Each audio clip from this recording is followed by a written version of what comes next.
రాష్ట్రం నాయి బ్రాహ్మణ సంఘం ఆధ్వర్యంలో 2021 క్యాలెండర్ ఆవిష్కరణ కార్యక్రమం ఈరోజు మనం జరుపుకుంటా ఉన్నాం. ఈ కార్యక్రమాన్ని జయప్రదం చేసే విధంగా మన సంఘం బాధ్యులందరూ కూడా కృషి చేశారు. ఈ కార్యక్రమానికి ముఖ్య అతిథులుగా మన క్యాలెండర్ ఆవిష్కరణ చేయాలని చెప్పని కోరగానే ఈ కార్యక్రమానికి మన కోరికను మన్నించి హాజరైనటువంటి బీసీ సంక్షేమ శాఖ మంత్రివర్యులు గౌరవనీయులు గంగుల కమలాకర్ గారు మన సభకు హాజరై ఇప్పుడే మన క్యాలెండర్ను ఆవిష్కరించడం జరిగింది. వారికి మనందరి తరఫున కూడా ధన్యవాదాలు తెలియజేస్తాను.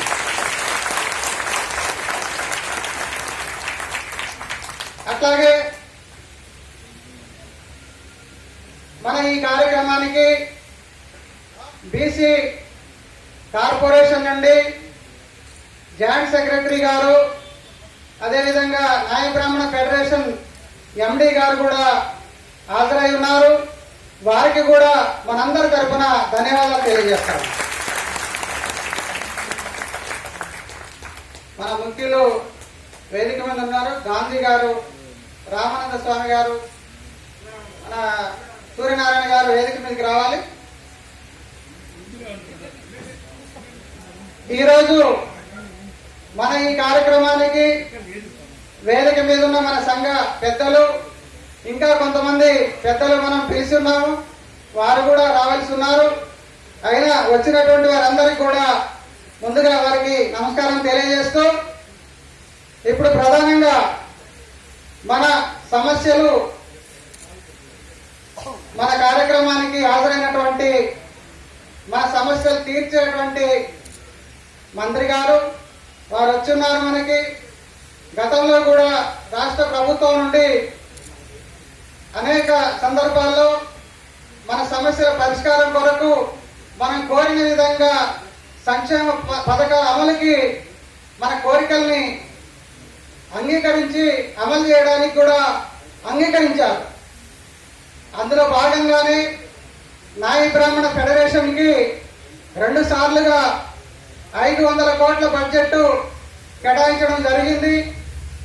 అట్లాగనే రాష్ట్రంలో ఉన్నటువంటి క్షౌరశాలలన్నిటికీ కూడా విద్యుత్ ఉచితంగా ఇవ్వాలని చెప్పని మనం 2007 నుంచి అనేక రూపాల్లో అనేక పోరాటాలు చేస్తూ వచ్చాం.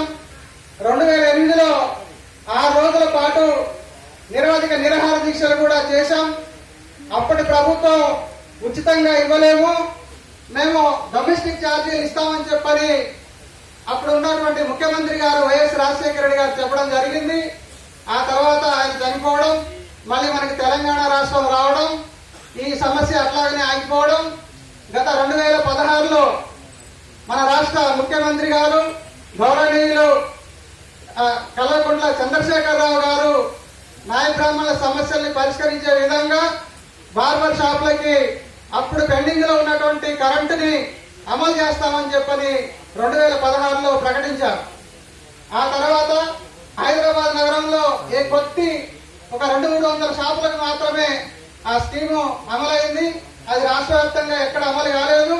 తర్వాత ఈ పోయిన నవంబర్ మాసంలో మరొకసారి రాష్ట్రంలో ఉన్నటువంటి క్షౌరశాలలన్నిటికీ కూడా కరెంటు ఉచితంగా ఇస్తున్నాము.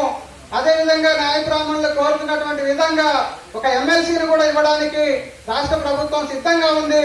అన్ని సమస్యలు పరిష్కరిస్తామని చెప్పని స్వయంగా ముఖ్యమంత్రి గారు ప్రకటించారు. వారికి మనందరి తరఫున కూడా ప్రభుత్వానికి ధన్యవాదాలు తెలియజేస్తాం. అందరూ చప్పట్ల ద్వారాగా తెలియజేయాలి. అయితే కరెంటు సమస్య పరిష్కారం అయితే మన ప్రతి ఒక్కరికి కూడా ఈ వృత్తిలో ఉన్న వాళ్ళకి మేలు జరుగుతూ ఉంది.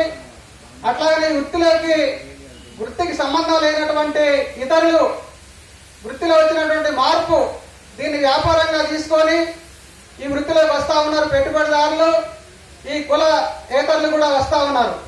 అంటే ఆదిమ సమాజం నుండి కూడా రాష్ట్రంలో కానీ దేశంలో కానీ ఈ సమాజంలో ఉన్నటువంటి ప్రజలందరికీ అనేక రూపాల్లో నాయ బ్రాహ్మణులు సేవలు అందిస్తూ వచ్చారు. ఉదాహరణకి ఒక శిశువు జన్మించినప్పుడు మందరస్థానిగా స్టార్ట్ అయితే అక్కడి నుంచి మొదలైతే ఇళ్లలో పనిచేసే దగ్గర మొదలు పెడితే వాళ్ళకి క్షౌరం చేసే దగ్గర మొదలు పెడితే మహిళలు పురుషులు అనకుండా చనిపోయి చివరికి తల కొరిగి పెట్టేంత వరకు కూడా గుండు గీసేదాకా మన వృత్తి అనేక రూపాల్లో వాయిద్యం కానీ ఇంకా ఇతర రూపాల్లో కానీ ఏదైనా సరే మానవుడికి సేవ చేసే దాంట్లో ఏదైనా ఉందంటే వైద్యంతో సహా అంతా మనమే ఈ సమాజానికి సేవలు అందించాం.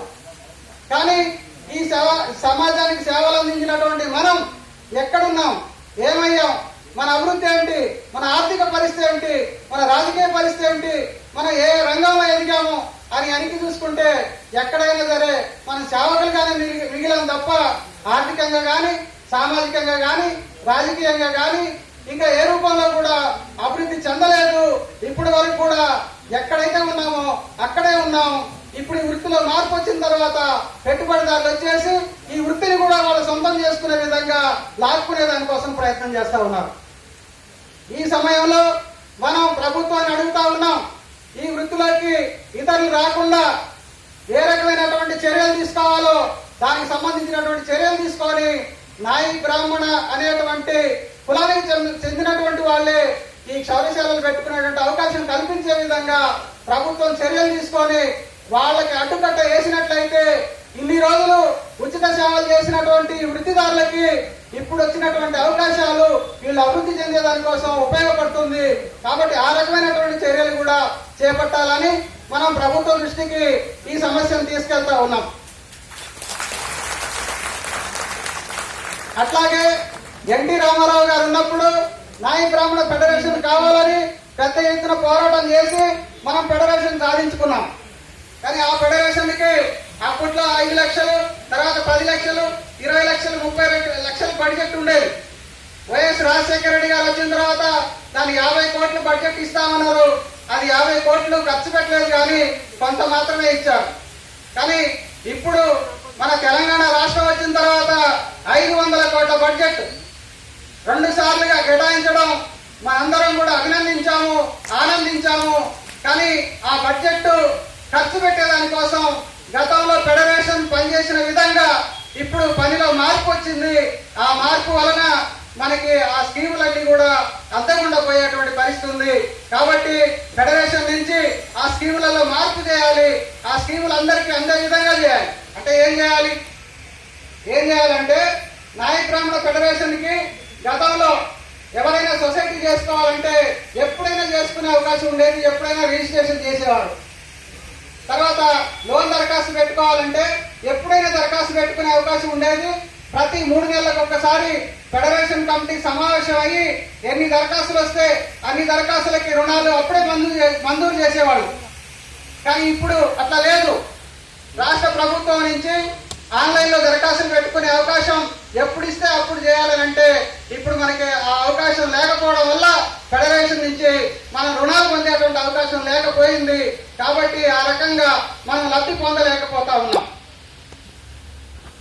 అంతేకాకుండా నాయ బ్రాహ్మణ ఫెడరేషన్ కి మనం చాలా సందర్భాల్లో చెప్పుకున్నాం. 7 సంవత్సరాలైంది మన స్వతంత్ర రాష్ట్రం వచ్చి. 7 సంవత్సరాల కాలం నుంచి నాయ బ్రాహ్మణ ఫెడరేషన్ కి పాలక కమిటీ లేదు. మాకు ఎమ్మెల్యే లేరు, ఎంపీలు లేరు, ఎమ్మెల్సీ లేరు, రాజకీయంగా శూన్యం. కానీ మా కోసం ఏర్పడినటువంటి నాయ బ్రాహ్మణ ఫెడరేషన్ కైనా మా నాయకత్వం, మా కమిటీ ఉండే విధంగా ప్రభుత్వం వేసుంటే మాకు సంతోషంగా ఉండేది. కానీ ఇప్పటికైనా వెంటనే స్పందించి నాయ బ్రాహ్మణ ఫెడరేషన్ కి ఎన్నికల రూపంలో జరిపోయినా సరే వెంటనే కమిటీ వేయాలని చెప్పని మేము ప్రభుత్వాన్ని కోరుతా ఉన్నాం. అట్లాగనే నాయ బ్రాహ్మణ ఫెడరేషన్ కి సంబంధించి ఇంకా అనేక రకాల స్కీములు కూడా ఫెడరేషన్ ద్వారాగా అమలు చేయాలని చెప్పని కోరుతా ఉన్నాం. దాంతో పాటు దేవాలయ కళ్యాణ కట్టల్లో ఒక తిరుపతిలో పర్మనెంట్ ఉద్యోగాలు ఉన్నాయి. ఇక మన రాష్ట్రం ఏర్పడిన తర్వాత ముఖ్యమంత్రి గారు మనం అడగకుండానే నాయ బ్రాహ్మణులకి కళ్యాణ కట్టల్లో పనిచేసే వాళ్ళందరికీ కూడా పర్మనెంట్ ఉద్యోగాలు ఇస్తామని చెప్పని ప్రకటించారు ఆల్రెడీ. మనందరం కూడా సంతోషించాం. అది కూడా అమలు చేయాలి. ఆ స్కీమ్ కూడా అమలు చేస్తే మా వాళ్ళకి మేలు జరుగుతుంది. అట్లాగనే దేవాదాయ శాఖ, గవర్నమెంట్ ఆసుపత్రులు, తర్వాత హాస్టల్స్, పోలీస్ శాఖ, ఇంకా కొన్ని ప్రభుత్వ శాఖల్లో బార్బర్ పోస్టులు ఉంటాయి. ఈ బార్బర్ పోస్టులు ఇప్పటికే చాలా ఖాళీ అయినాయి. ఆ ఖాళీలు భర్తీ చేయడం లేదు. మళ్ళీ కొత్త పోస్టులు కూడా పిలిపివ్వడం లేదు. ఈ పోస్టులు ఉన్న కాసిని కూడా మాకు అందుబాటులో లేకుండా పోతా ఉన్నాయి. కాబట్టి ఈ సంస్థల్లో బార్బర్ పోస్టుల్ని భర్తీ చేయడం వలన మా వాళ్ళకి కొంతమంది ఉద్యోగాలు వచ్చే అవకాశం ఉంటుంది. కాబట్టి ఆ రకంగా కూడా అమలు చేయాలని చెప్పని కోరుతా ఉన్నాం. అట్లాగే ఉమ్మడి ఆంధ్రప్రదేశ్ ఉన్నప్పుడు తిరుపతిలో మ్యూజిక్ కళాశాల ఉన్నది. వాయిద్య కళాకారులకు శిక్షణ పొందేవాళ్ళు. అదేవిధంగా తెలంగాణ ఏర్పడిన తర్వాత యాదాద్రి రెండవ తిరుపతిగా అభివృద్ధి చెందుతూ ఉంది. యాదాద్రిని కేంద్రంగా చేసుకొని ఒక 5 ఎకరాల స్థలం కేటాయించి అక్కడ మ్యూజిక్ కళాశాల ఏర్పాటు చేసే దానికోసం అవకాశం ఇచ్చినట్లయితే వాయిద్య కళాకారులు వృత్తి శిక్షణ పొందేటువంటి అవకాశం ఉంటుంది. ఆ రకంగా కూడా చేయాలి. అట్లాగనే ఈ నాయ బ్రాహ్మణులు క్షౌర వృత్తి మీద ఆధారపడి జీవిస్తూ ఉన్నారు. రాష్ట్ర వ్యాప్తంగా కూడా అధునాతన సెలవులు వస్తూ ఉన్నాయి. ఆన్లైన్ బుకింగ్లు వస్తూ ఉన్నాయి. వీటన్నిటి ఎదుర్కోవాలంటే మా వాళ్ళు కూడా అభివృద్ధి చెందాలి. రాష్ట్ర ప్రభుత్వాన్ని దృష్టి తీసకపోతే ఇప్పటికే కొంతమందికి ట్రైనింగ్ ఇచ్చారు. కానీ అలా కాకుండా జిల్లాకు ఒక శిక్షణా కేంద్రం ఏర్పాటు చేసి ట్రైనింగ్ ఈ వృత్తిలో అధునాతన శిక్షణ ఇచ్చి వాళ్ళని ఆదుకునే దానికోసం కూడా అన్ని జిల్లాల్లో సంఘానికి కార్యాలయాలు నిర్మించుకునే దానికోసం, కమ్యూనిటీ హాల్ నిర్మించుకునే దానికోసం, వృత్తి శిక్షణ ఇచ్చే దానికోసం స్థలాలు కేటాయించాలని చెప్పని కూడా ప్రభుత్వ దృష్టికి తీసుకెళ్తా ఉన్నాం. అట్లాగే ఈ వృత్తిలో ఉన్నటువంటి వారు సార్కు తెలుసు, అందరికీ తెలుసు. ఉదయం 6 గంటలకు పోతే రాత్రి 10 దాకా షాప్ పనిచేసేదాకా కస్టమర్స్ వస్తూ ఉంటే నిలబడి పనిచేయాలి. కూర్చునే అవకాశం దొరకదు. ఎక్కడన్నా ఏదన్నా సందర్భం ఉంటే కింద కూర్చొని మీటింగ్ పెడితే ఒక 5 నిమిషాల కంటే ఎక్కువ కింద కూర్చోలేరు మా వాళ్ళు. నిలబడి అయితే 24 గంటలు మీటింగ్ పెట్టినా కూడా నిలబడగలుగుతారు. అయితే ఇది ఎంతవరకు అంటే ఒక 50 సంవత్సరాల వయసు వచ్చేంత వరకే ఆ వృత్తి చేయడం సాధ్యమవుతుంది. ఆ తర్వాత వాళ్ళు వృత్తి చేయలేని స్థితికి వస్తా ఉన్నారు. కాబట్టి ఇప్పటికే కొన్ని రంగాల్లో కార్మికులకి 50 సంవత్సరాలకే పింఛన్ ఇచ్చే విధంగా ఆసరా పింఛన్లని ఇవ్వడం జరుగుతూ ఉంది ప్రభుత్వం. అందులో నాయ బ్రాహ్మణులు కూడా చేర్చి 50 సంవత్సరాలు నిండినటువంటి వాళ్ళకి ఆసరా పింఛన్లు ఇచ్చే విధంగా కూడా చేయాలని చెప్పని మనం కోరుతా ఉన్నాం. అట్లాగే చాలా మంది ఇల్లు లేని వాళ్ళు ఉన్నారు. షాపు మాకు 2 రకాలు, షాపు కిరాయి కట్టుకోవాలి, ఇంటి కిరాయి కట్టుకోవాలి. ఈ 2 భరించడం సాధ్యం కావట్లేదు. మన కరోనా వచ్చిందంటే చాలా మంది కరోనా రోగంతో వస్తే మా వాళ్ళు అర్ధాకలతో వచ్చే పరిస్థితి వచ్చింది. ఎందుకంటే షాప్ లో పని చేయడానికి లేదు, కస్టమర్స్ లేరు, ఇంటి కిరాయి కట్టుకోవాలి, షాప్ కిరాయి మళ్ళీ షాప్ బంద్ చేసి తీసేస్తే మళ్ళీ పెట్టలేము. టెక్నికల్ సమస్య. కాబట్టి ఆ రకంగా ఆర్థికంగా అనేక రకాల ఇబ్బందులు వస్తూ ఉన్నాయి. కాబట్టి ప్రభుత్వాన్ని మనం ఇంతకుముందే కోరాం. ఇప్పుడు సులభ కాంప్లెక్స్లకి ప్రజల యొక్క అవసరాల నిమిత్తం కొన్ని ప్రజా సమూహాల్లో స్థలాన్ని కేటాయిస్తా ఉన్నారు. కానీ ఈ వృత్తి కూడా ప్రజలకు సంబంధించింది కాబట్టి ప్రజలకి ఎక్కడైతే అవసరమో అక్కడ కొన్ని